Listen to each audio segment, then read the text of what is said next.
Dalawang LPA na ang minomonitor natin sa loob ng ating area of responsibility. Una na nga dyan yung nasa silangang bahagi ng bansa.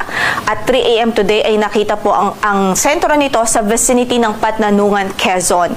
At itong LPA ay patuloy na nagdudulot ng significant at malawakang pagulan sa malaking bahagi ng Luzon. Ito pong LPA based sa ating latest analysis, mababa na po yung tsansa niyang maging bagyo at posibleng malusaw o ma-dissipate na rin ho ito ngayong hapon o gabi. Gayunpaman, hindi pa rin po pwedeng ipagsawalang bahala yung mga pag-ulan na magiging dulot nito o idudulot nito ngayong araw sa ilang bahagi ng Luzon.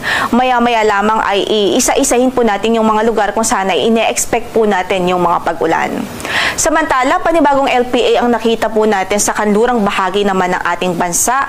Ang sentro po nito as of 3 a.m. ay nasa 200 kilometers kanluran ng Dagupan, Pangasinan. Sa kasalukuyan ay hindi naman po ito direktang nagdudulot ng mga pag-ulan sa anumang bahagi ng ating landmass, pero sa mga susunod na araw ay pwede pa rin po itong makapag-enhance ng southwest monsoon na siyang magdudulot o siya pong makakaapekto sa ating bansa.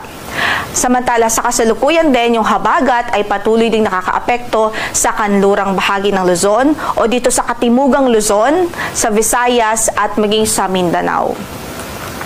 In effect pa rin ang ating weather advisory.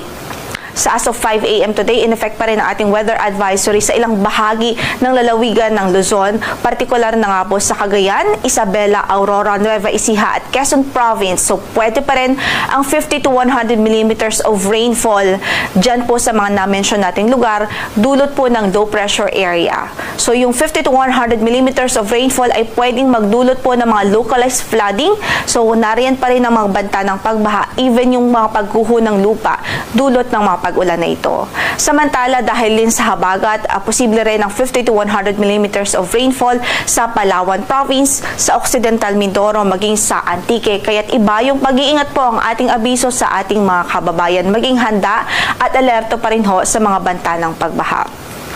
Samantala, bukas ay posible pa rin ang 50 to 100 millimeters of rainfall sa Occidental Mindoro, sa Palawan, maging sa Antique at Negros Occidental. Dulot naman po yan ng southwest monsoon o habagat.